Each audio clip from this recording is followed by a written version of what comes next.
it's all about finding young students and finding young talents and giving them the opportunity to excel and giving them an opportunity to showcase their food. And so overall, I think it's a great thing to do.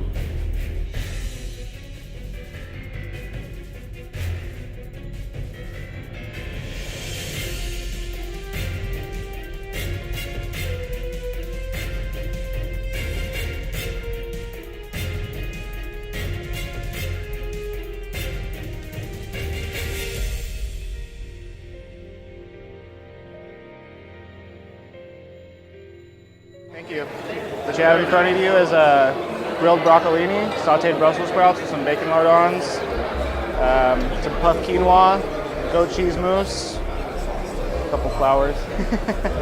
Enjoy, guys. It was really well done, I have to say. It was really well done. The vinaigrette, which was another sauce component, really stood out. However, we need to talk about the crunchy quinoa, which is my new favorite. Is that condiment, I wonder? I mean, I would like to add it to salads moving forward. I thought that was really fun. Second course, pan-seared beef tenderloin, potato and Dijon espuma, some glacé Romanesco. All the components really work well with one another. Presentation, the filet mignon was delicious, and the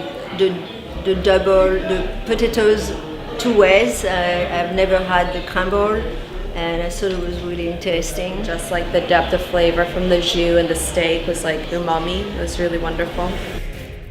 My dessert is a dark chocolate cheesecake, Cara curd, along with Cara segments, brown butter crumble, and lemon coulis.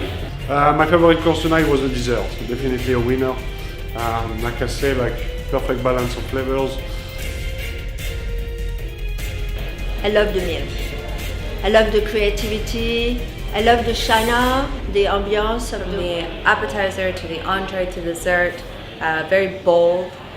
He didn't hold back anywhere, so each dish by itself was very strong.